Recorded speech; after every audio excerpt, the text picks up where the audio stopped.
Bonjour, bonjour, j'espère que vous allez bien. Bienvenue sur la chaîne Je peux pas, j'ai puzzle.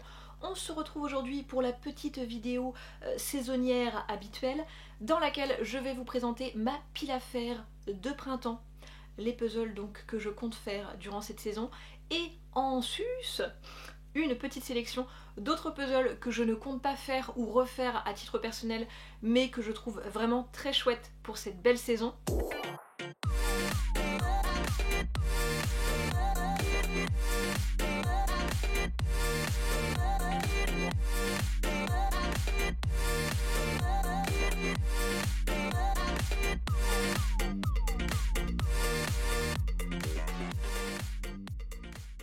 Entrons directement dans le vif du sujet. Ce printemps, je compte bien assembler le fabuleux English Cottage, 1000 pièces, édité chez la marque américaine Ibu, que je n'avais pas eu l'occasion d'assembler l'an dernier parce que si je ne me trompe pas, il était sorti assez tardivement dans la saison et moi j'étais déjà passée dans les puzzles de l'été. C'est une illustration de Victoria Ball, une artiste que j'aime beaucoup, et vraiment celui-ci, il respire littéralement le printemps. On a tout, on a le potager, on a le joli parterre de fleurs, on a les animaux qui profitent des températures clémentes, on a le petit cottage fleuri, enfin vraiment, ce puzzle est parfait. Je ne peux pas passer à côté cette année. Je le précise dès maintenant pour les plus fidèles parmi vous, qui suivent la chaîne avec assiduité. La totalité des puzzles que je viens vous présenter aujourd'hui a déjà été montrée dans d'autres vidéos, notamment dans des hauls, donc excusez par avance si mes propos sont redondants. Ensuite, je ne peux pas non plus ne pas assembler ce fabuleux 1000 pièces chez Falcon dans la gamme Contemporary que la marque a sorti il y a très peu de temps.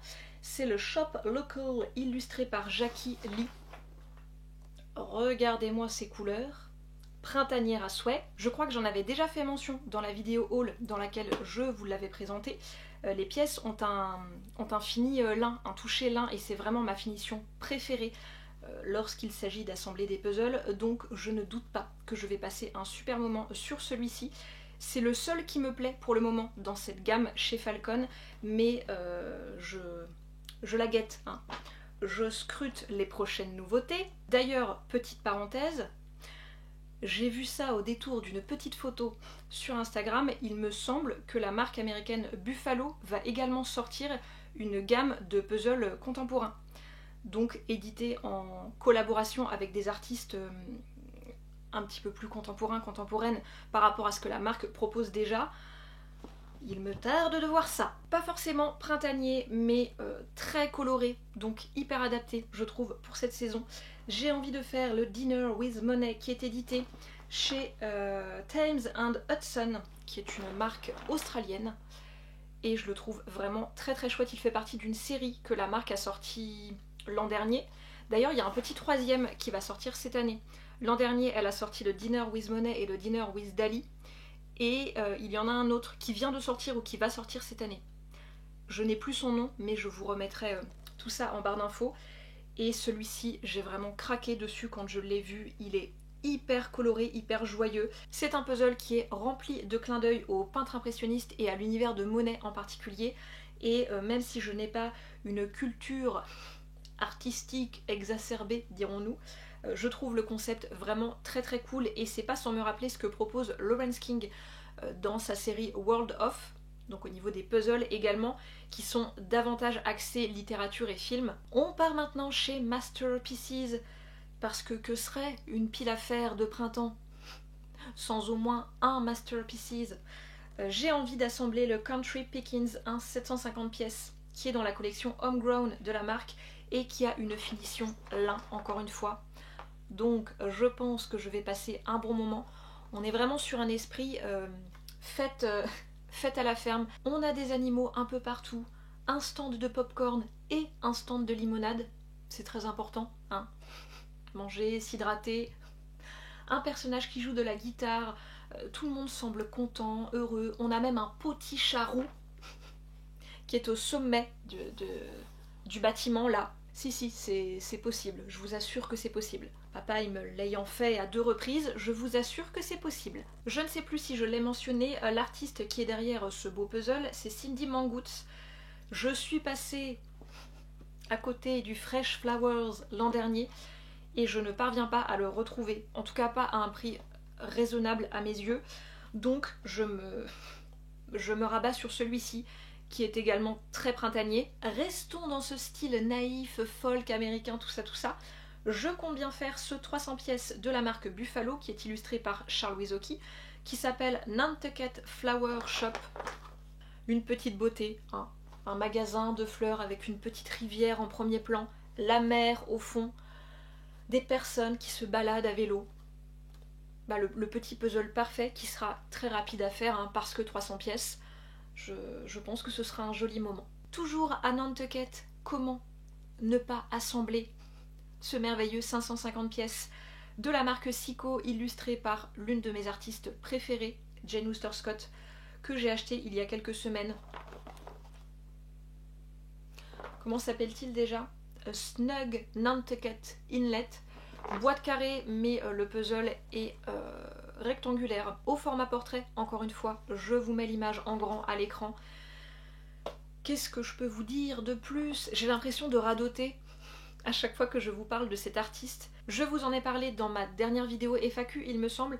J'ai vraiment besoin, de mon côté, que le puzzle me raconte, entre guillemets, une histoire. Et quand j'assemble un puzzle qui est illustré par Jane Wooster Scott, je passe toujours un excellent moment parce que je vis littéralement l'histoire au fur et à mesure de l'assemblage. Chez Pomegranate maintenant, j'ai envie d'assembler ce 500 pièces que je vous ai encore une fois montré dans un haul.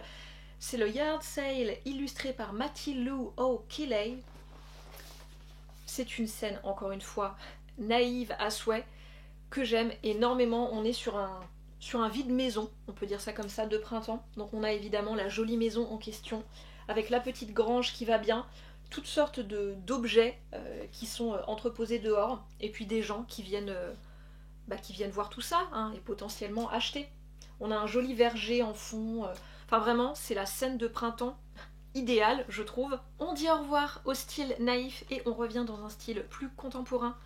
Évidemment, je vais assembler le Serenity Mew d'Olivia Gibbs chez Gallison. D'ailleurs, je vous présente uniquement le haut de la boîte dans cette vidéo, puisque c'est précisément celui que j'ai commencé hier, et il y a des petites pièces triées dans la base de la boîte, donc je vous amène seulement le couvercle. Tout comme le Siko, boîte carrée, mais puzzle rectangulaire au format portrait, qui est vraiment hyper sympa. On est sur une petite scène d'intérieur ultra colorée, avec 2 spécimens félins se prélassant sur le canapé parmi des coussins aux couleurs vives. Remarquez mes talents de description de puzzle, s'il vous plaît. On a aussi de chouettes plantes en arrière-plan. Bref, c'est vraiment une scène qui est très gaie et très vive, encore une fois, au niveau de ses couleurs, et qui est, je trouve, parfaite à assembler là, maintenant, ce printemps. Tout comme ce 500 pièces Ravensburger, qui est sorti dans la toute nouvelle collection Circle of Colors de la marque, qui s'appelle Desserts, ou Dessert, peut-être qu'on doit le prononcer à la française, je ne sais pas. C'est donc un puzzle circulaire, avec tout plein de desserts et un effet gradient, je pense que vous le voyez. C'est également Olivia Gibbs qui a illustré ce puzzle, donc la même artiste qui est derrière le Serenity Mew que je viens de vous montrer. Et comme je vous l'ai dit la semaine dernière, on est clairement sur un puzzle facile, rapide à faire, parce qu'on peut vraiment y aller par zone de couleur, et il sera, je pense, très agréable. Potentiellement, il donnera faim également. Voilà pour ma pile à faire de ce printemps 2022. Vous commencez à me connaître, je ne me fixe pas de règles en matière de pile à faire. Je me prépare une petite sélection de puzzles que je trouve très chouettes pour la saison. Si je les assemble tous, c'est bien. Si j'en assemble que 2, tant pis, hein. Je ne me prends pas trop la tête au niveau des assemblages de puzzles, et je n'ai pas non plus d'ordre particulier, je pioche dedans un peu au gré de mes envies. Poursuivons donc cette vidéo avec une petite sélection supplémentaire de puzzles printaniers à souhait, que je ne compte pas forcément assembler de mon côté, quoique peut-être. Il ne faut jamais dire Fontaine, je ne boirai pas de ton eau. Non pas parce qu'ils ne me plaisent pas suffisamment, mais parce que vous l'avez compris, j'ai déjà une pile à faire assez conséquente. Je ne peux pas assembler 50 puzzles par semaine. Ce n'est pas possible. Comment ne pas vous parler de toute la belle brochette de puzzles Gallison qui sont sortis l'année dernière pour certains, cette année pour d'autres, et qui alors sont pile dans ce dont on a envie au printemps. Florette illustrée par Victoria Ball, une jolie devanture de magasin de plantes avec un petit chat, un poupie. Les poupis c'est important aussi, on ne parle pas suffisamment des poupis ici, mais moi j'aime un poupie. Bien sûr j'aime un poupie. Greenhouse Gardens, une autre illustration de Victoria Ball, qui n'est pas sans me rappeler le English Cottage chez Hibou. C'est précisément pour ça que je ne vais sûrement pas assembler celui-ci, parce que je pense que ce serait un petit peu redondant par rapport au English Cottage. À noter, c'est une exception chez Gallison. Idem pour celui que je vais vous montrer juste après. Les pièces ont des découpes aléatoires. Donc on n'est vraiment pas sur un format de pièces conventionnel et comparable à ce que peut proposer la marque habituellement, en tout cas pour la grande majorité de ces puzzles. Dans ma compréhension des choses, on n'est pas du tout sur le même fabricant pour le coup. Il me semble que Gallison fait fabriquer en Chine. Et donc là, designed and manufactured in the USA. Donc, fabriqué aux États-Unis. Idem pour le Blooming Streets, un 500 pièces illustré par Joy Laforme, qui est vraiment très très joli. Designed and manufactured in the USA. Et donc on est de nouveau sur des pièces, bon bah là je j'ai pas ouvert le sachet, sur des pièces un peu biscornues, découpées de manière aléatoire. J'ai pas forcément ouvert le sachet parce que c'est un puzzle que j'ai reçu dans le cadre de mon activité chez La Dernière Pièce. Hein. Je vous rappelle que c'est moi qui est chargée de toute la création visuelle, donc je fais les photos, les petites vidéos, tout ça, destinées à alimenter nos réseaux sociaux. La liste n'est pas exhaustive, mais je terminerai par le Spring Street, qui est également illustré par Joy Laforme.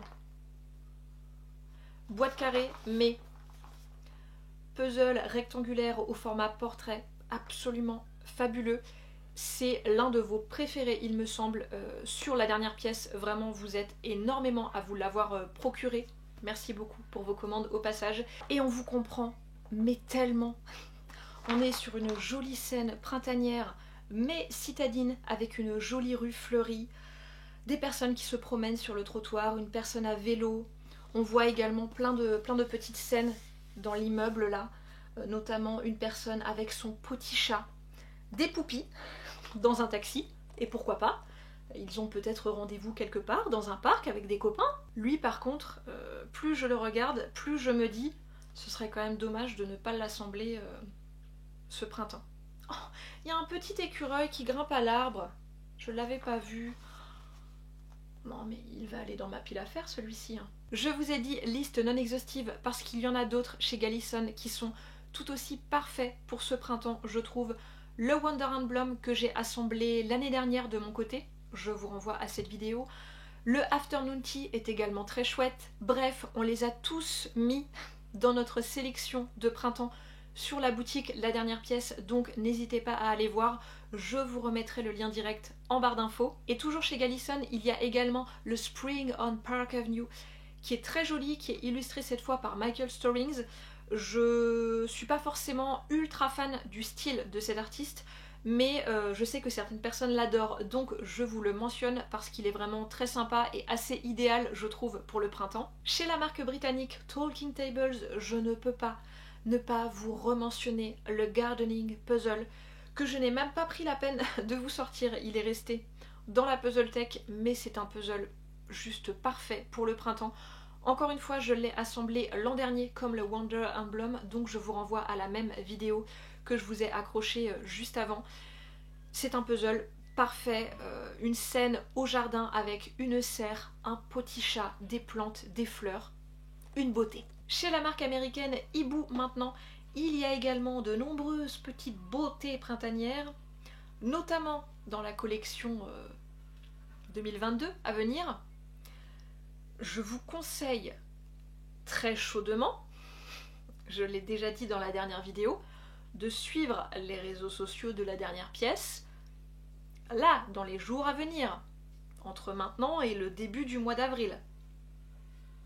En attendant, je vous montre le joli Poppy Bunny 1000 pièces qui est illustré par Malin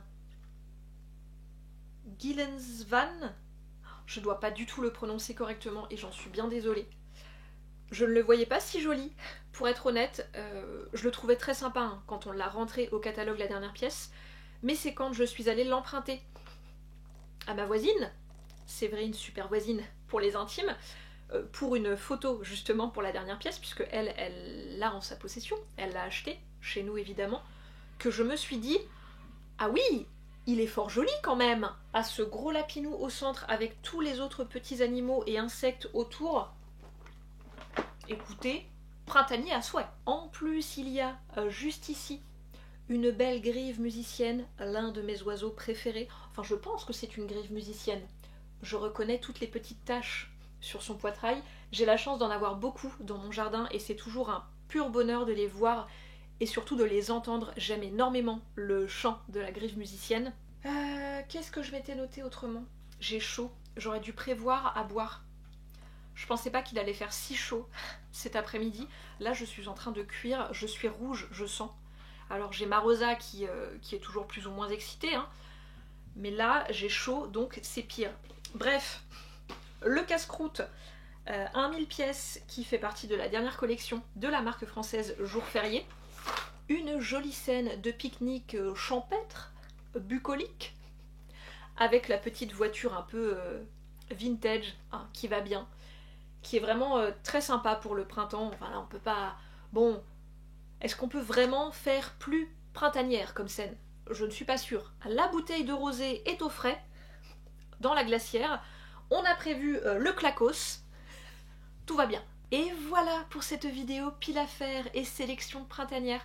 J'espère qu'elle vous aura plu, que vous aurez pu y piocher quelques petites idées de puzzle à assembler durant cette belle saison. Je vous embrasse, je vous souhaite de passer un merveilleux printemps.